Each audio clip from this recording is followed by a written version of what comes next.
Okay, now that we've got our double angle identities for sine, cosine, and tangent, let's apply them with an example. So, suppose you have an angle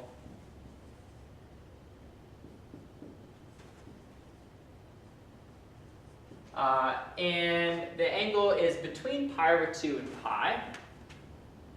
It's an angle such that it's greater than pi over 2, but less than pi. So right off the bat, we know what quadrant x is in, what quadrant we're doing. This is in quadrant, pi over 2 is 90, pi is 180, so this is in quadrant 2. This will be important. Suppose x is an angle such that x is between pi over 2 and pi, and the sine of x equals 2 over 5. Okay, so we have an angle x in quadrant 2, and you take the sine, it's 2/5. We're going to find exact expressions for sine of 2x, cosine of 2x, and tangent of 2x.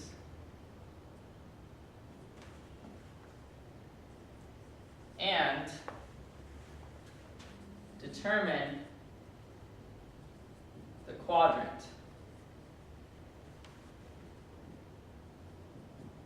for 2x. We're going to figure out what quadrant the angle 2 times x is. Well, I'm not exactly sure the answer to this one because if I look at this angle, x is in quadrant 2, so double this. Well, if I look at double this, I can double both of these, and that's going to tell me that 2x is between 2 pi and pi. So it's or between pi and 2 pi. Well, this is actually 2 possible quadrants. This is either quadrant 3, because this is 180 and this is 360. So it could be in quadrant 3, or it could be in quadrant 4. And I don't know which one it will be. Okay, now that we have the problem down, let's start going to work, figuring out sine of 2x, cosine of 2x, and tan of 2x, and then lastly the quadrant for 2x. Okay, so where is 2x even, and what are its sine, cosine, and tangent? Okay, so I'm going to erase this real quick. So, sine of 2x from the double angle identity equals 2 sine x cosine x. Well, I already know what one of these things is. I know what the sine of x is because it was given to me originally. It's said that sine x equals 2/5. So that means that sine of 2x is 2 times 2/5 times whatever cosine of x is. Well, how do I find cosine of x? Well, we've already done this. We know how to find cosine if we know sine and we know where the angle is. So if we know sine, then we can use this the Pythagorean identity to find out what cosine is. So that says that cosine squared x plus sine squared x equals 1. And I replace sine x with what it is. So this is cosine squared x plus 2/5 squared equals 1. And then square this and we get 4/5 or 4/25 equals 1. Cosine squared x plus 4/25 equals 1. Subtract 4/25 from both sides. Minus 4/25. And that tells me that cosine squared x equals 125 over 25 minus 4 over 25, which is 21/25. And so lastly, cosine x equals plus or minus the square root of 21 over 5.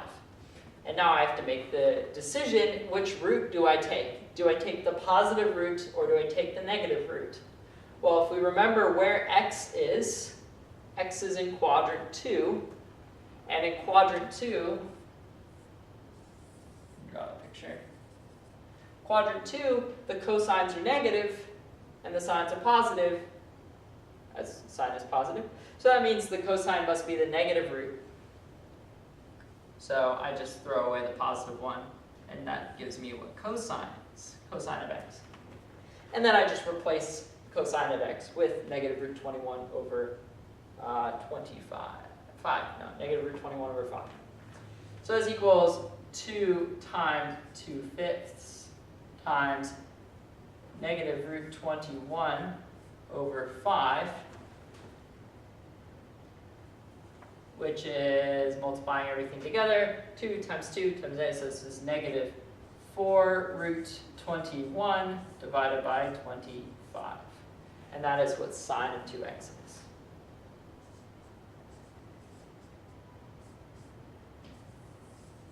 Okay, so there's my answer for sine. Let's keep track over here, because I'm going to erase it. Sine 2x equals negative 4 root 21 over 25.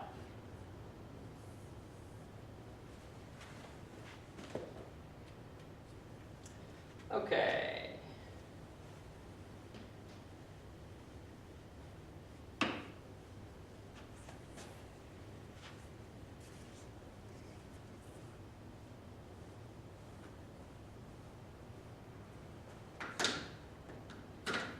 I should also keep track of what cosine is. What was cosine?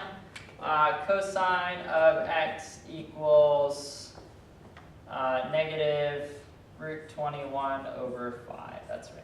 Okay, so now let's figure out what cosine of 2x is, and then lastly what tan of 2x is. So cosine of 2x equals cosine squared x minus sine squared x. Well, I can actually reformulate this using only sine squareds. And if I replace cosine squared with 1 minus sine squared, so this is 1 minus sine squared,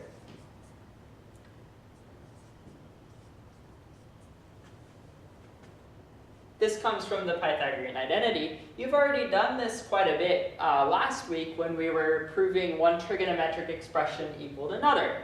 So I'm going to use it right now because this turns into 1 minus 2 sine squared x. So this is another way to write the double angle identity for cosine.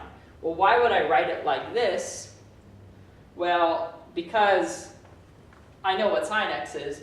Well, I also know what cosine x is. Let's see that they're equal to each other, that this expression is going to give me the same as this expression. But it's a little bit easier to square 2 over 5, so I'm just going to square 2 over 5, multiply that by negative 2, and then add 1. So let's see what we get. So this equals 1 minus 2 times 2/5 squared. Easy peasy.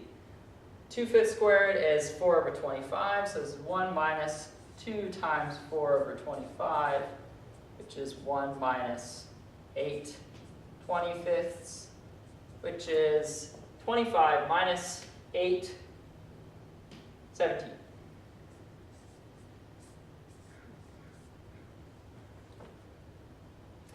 If I use this expression, I'll get the same answer. So this is negative root 21 over 5 squared minus 2/5 squared, which is, that one is 21 25ths minus 4 25ths, which is also 17 25ths. Okay. So in both cases, I get 17 25ths for cosine of 2x. Let's write that down. So we have cosine 2x equals 17 out of 25. Okay. parenthesis.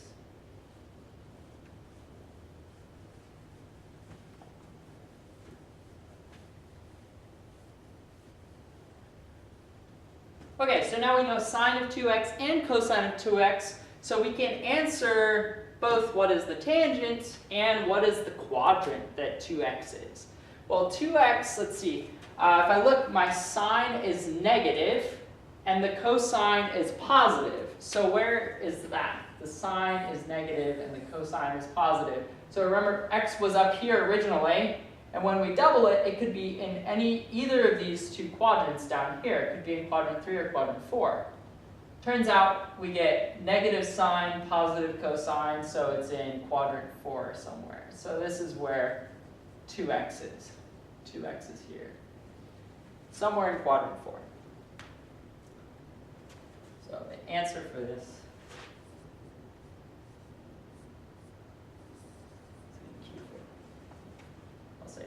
say it like this. 2x is in quadrant 4. Great. Okay, and then so let's answer the question for tangent. Tangent of 2x is going to equal tan of 2x equals sine of 2x over cosine of 2x. Since we already did the work to find these, let's use our answers to find the tangent. I could, of course, use the tangent double angle identity as well, but we know sine and cosine, so let's do the division. So this is going to equal negative 4 root 21 over 25 divided by 17 over 25, which is negative 4 root 21 over 25 times 25 over 17. 25's cancel. So this is negative 4 root 21 over 17. That's the tangent. Tan 2x equals negative 4 root 21 over 17. Negative tangent, also consistent with our findings that it's in quadrant 4. One last thing I'm going to do before we end this one is I'm just going to double verify that these make sense as answers for sine and cosine. And the verification is to use the Pythagorean theorem, Pythagorean identity. Verifying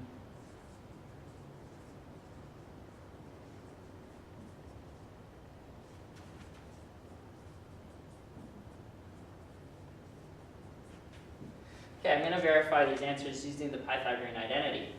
So sine squared 2x plus cos squared 2x is going to equal 1. Again, it doesn't matter what this angle is in here. It can be any angle as long as it's the same angle. 2x and 2x is just fine. So let's plug in what sine and cosine are. So that says that negative 4 root 21 over 25 squared plus 17 over 25 squared equals 1, hopefully. So I got a calculator out and did this because I can't do this in my head very quickly. We square each of these and we're going to end up getting, hold on a minute, I had it earlier. Squaring sine is 336 over 625. Squaring the cosine is 289 over 625. And when we add these numerators, 9 and 6, that's 5. Carry the 1, 3 and 8. That's 11 plus 1, so this is 2. And then 3 and 2, and carry the 1, that's 6. So 625 over 625, which equals 1. Wonderful. And that's how you would use the double angle identity to find cosine, sine, tangent of a double angle.